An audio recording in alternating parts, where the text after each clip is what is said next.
Saudara Mahkamah Konstitusi bakal melaporkan mantan Wakil Menteri Hukum dan HAM, Denny Indrayana, ke organisasi advokat tempatnya bernaung.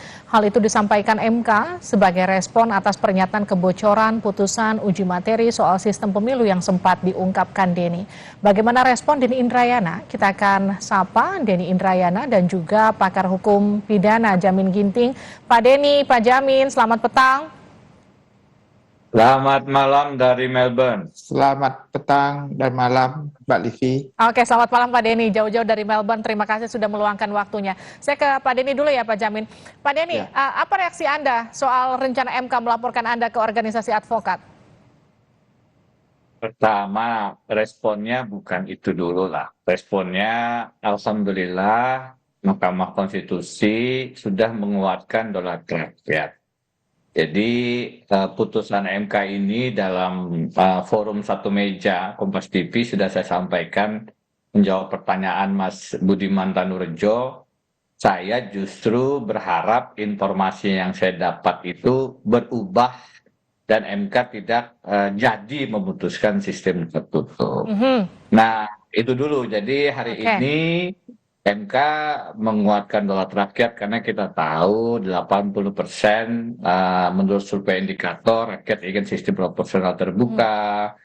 8 partai dari 9 yang ada di DPR juga mendorong sistem proporsional terbuka. Itulah yang kami advokasi karena kami sendiri juga ingin tidak ada pengubahan dari sistem tertutup. Oke.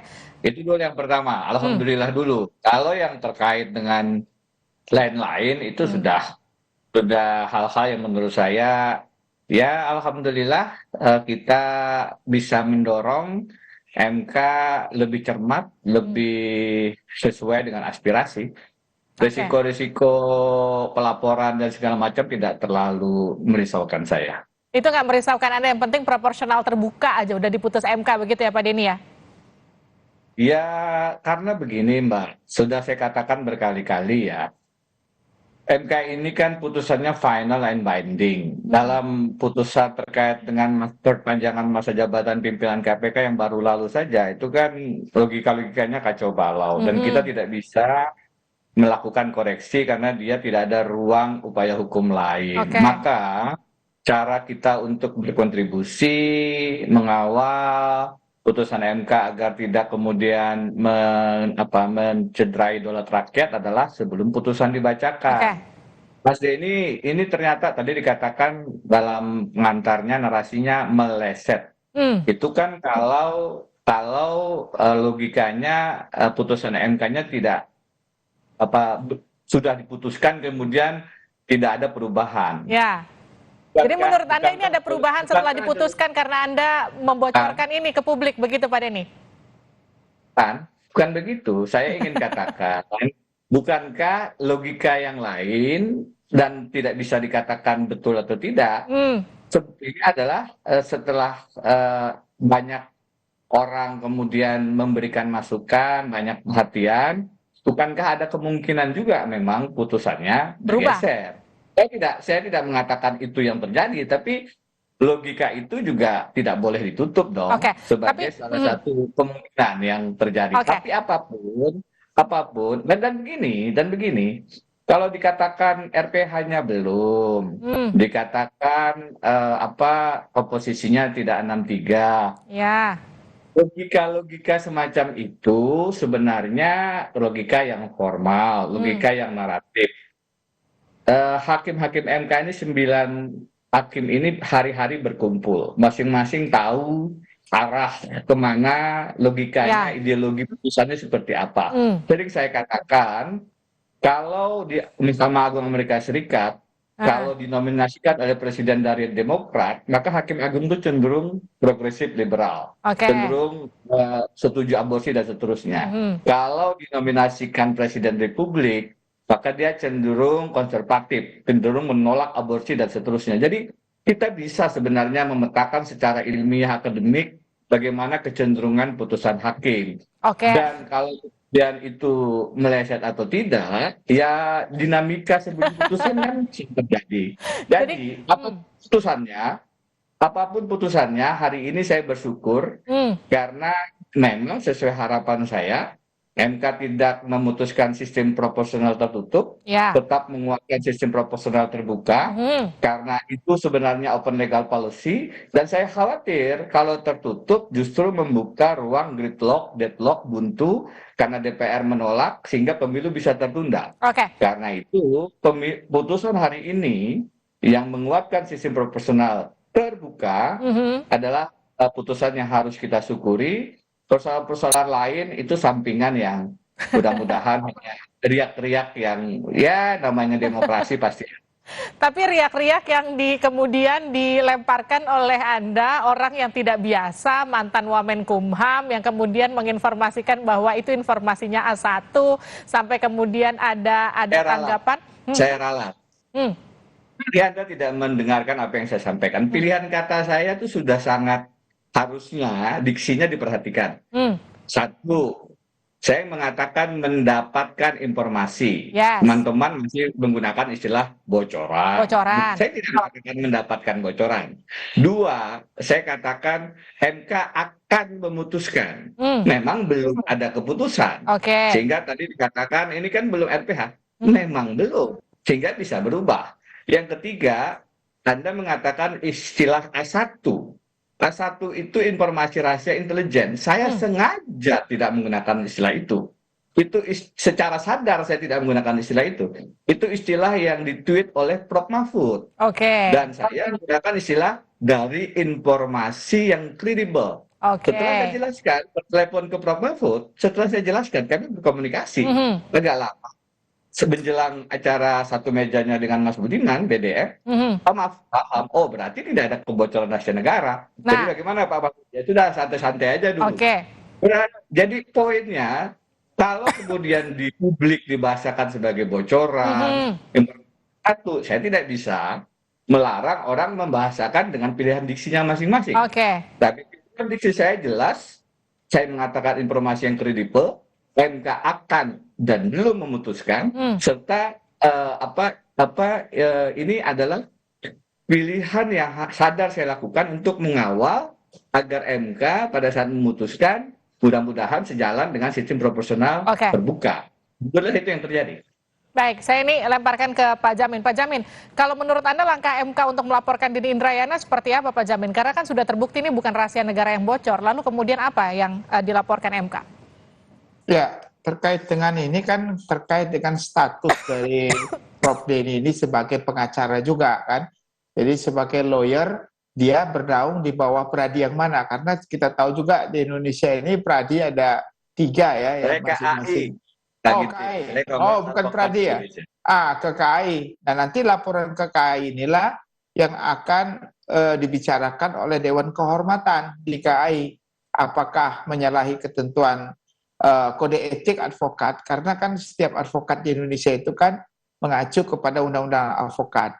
Di pasal 6 undang-undang advokat itu mengatur tentang tata cara ataupun tindakan advokat yang bisa dimintakan pertanggungjawaban, ya, mulai dari teguran tertulis sampai nanti bisa juga pemberhentian secara tidak hormat gitu ya. Nah, konsekuensinya apa? Ya paling Pak Prof. Indriana ini dicabut izinnya oleh asosiasi yang mewadahinya seperti itu. Tetapi kita kembali lagi di Indonesia ini, kita banyak pengalaman beberapa advokat yang sudah diberhentikan oleh asosiasinya masih bisa berpindah ke asosiasi advokat lainnya begitu dan diterima gitu kan. Nah inilah kita nggak punya single bar association ya seperti yang ada di negara Amerika begitu. Sehingga walaupun dipidana, walaupun dia secara diberhentikan dari asosiasinya, dia masih bisa diterima lagi di asosiasi lain. Itu yang diharapkan oleh MK, saya kira terlalu kecil lah ya kalau terkait dengan mencabut izin advokat seperti itu. Ya mungkin kalau justru kekhawatirannya Bang Indra, Prof. Denny ini adalah laporan polisi, tapi kelihatannya tadi santai-santai juga begitu. Jadi kalau laporan polisi itu kan secara konfres kita lihat sudah sangat berpengaruh ya terhadap apa yang dilakukan Prof. Denny ini. Nah, saya kira MK ini tujuannya kalau ditanya Mbak Livi tadi apa? Ya, menjaga marwahnya aja. bahwasanya kok kamu sudah digitukan, kenapa nggak melakukan laporan?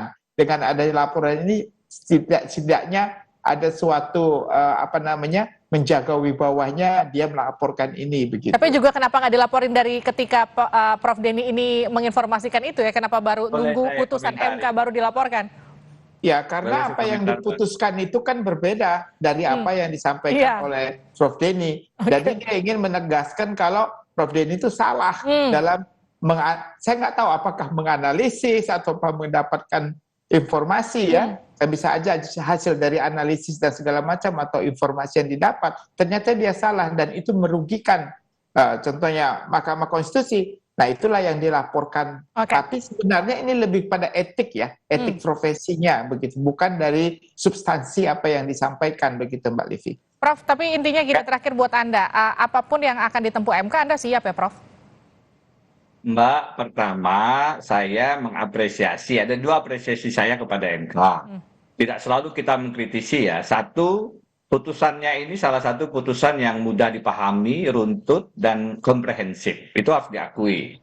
Yang kedua, pilihan untuk tidak masuk ke ranah pidana, melaporkan ke polisi, menggunakan tangan negara, itu menurut saya pilihan yang menarik dan sangat bijak. Karena bagaimanapun berarti membuka ruang, menyatakan pendapat, mengungkapkan pikiran. Yang ketiga, sebenarnya kan bisa juga dilihat bahwa yang saya lakukan itu bukan dalam konteks sebagai advokat. Karena saya tidak berbicara di sana, tapi sebagai dosen, guru besar hukum tata negara yang menurut Undang-Undang Guru dan Dosen wajib untuk memberikan informasi, pembelajaran kepada masyarakat luas. Katanya wajib. Nah, jadi kalau kemudian dilihat ini sebagai tindak pidana dan seterusnya, ya itu kan di luar kemampuan saya untuk mengontrol orang melapor atau tidak. Tapi yang pasti kalau dikatakan keliru informasinya, tunggu dulu. Itu kan kalau dilihat sebagaimana tadi saya katakan tidak memungkinkan perubahan. Bukankah putusannya belum? Jadi kalau putusan belum itu kan memang kemungkinannya bisa berubah. Mengatakan informasinya keliru itu kan memastikan bahwa sudah ada putusan dan saya dapat bocoran, padahal itu bocoran saya salah. Saya tidak dapat bocoran dan tidak mengatakan sudah ada putusan. Jadi lagi-lagi tolong dilihat bahwa kemungkinannya bukan hanya tidak akurat apa informasinya, tapi memang ada perubahan dari pergeseran dari posisi-posisinya sehingga berbeda dari informasi akhir Mei dengan putusan 15 Juni. Apapun, ini saya berterima kasih kepada semua karena sebenarnya saya sudah mengatakan ini di Februari, bukan di Mei. Saya mengatakan MK akan memutus tertutup itu sudah lama, tapi tidak diributkan, tidak seramai di bulan akhir Mei. Di Februari saya katakan saya mendapatkan informasi menaruhi suatu pimpinan lembaga negara, saya sampaikan juga di acara Satu Meja. Dan waktu itu tidak ramai, tidak ada viral semacam ini. Pada saat viral, saya berterima kasih justru. Kenapa berterima kasih pada rekan-rekan media yang mengangkat isu ini sehingga menjadi hangat, menjadi perhatian kepada rekan-rekan partai yang menjadi perhatian kepada semuanya, sehingga kontrol pengawasan terhadap MK menjadi menurut saya ini adalah advokasi publik, kontrol publik yang menghadirkan putusan yang akhirnya sejalan dengan aspirasi kita. Kontrol publik ini penting. Terakhir Mbak, kenapa kontrol publik ini penting? Saya katakan, kalau dalam sistem peradilan yang ideal, memang kontrol publik itu sebaiknya lebih sedikit. Tetapi dalam sistem hukum kita yang saat kita bicara, di Mahkamah Agung masih ada mafia hukum yang sedang berproses di KPK dugaan korupsinya. Di MK kita punya catatan ketua dan hakimnya juga pernah terkait tindak pidana korupsi. Dalam suasana hukum yang masih rentan dengan transaksi perkara, maka kontrol publik adalah salah satu jaring pengaman agar peradilan kita karena diawasi oleh masyarakat secara baik, secara maksudnya untuk menghadirkan keadilan, itulah yang harus dipandang sebagai kontribusi. Kalau MK mengatakan meaningful participation, partisipasi publik yang bermakna. Jadi ini salah satu contoh konkretnya. Bagaimana kita justru memberikan masukan, kalau hanya menyatakan pendapat kalau hanya memberikan informasi, itu kemudian dipidanakan. Alangkah kita ini mundur jauh sekali dari kebebasan. cara dan berpendapat. Oke, terima kasih Pak Denny Indrayana, terima kasih juga Pak Jamin Ginting telah bergabung bersama kami di Sapa Indonesia Malam.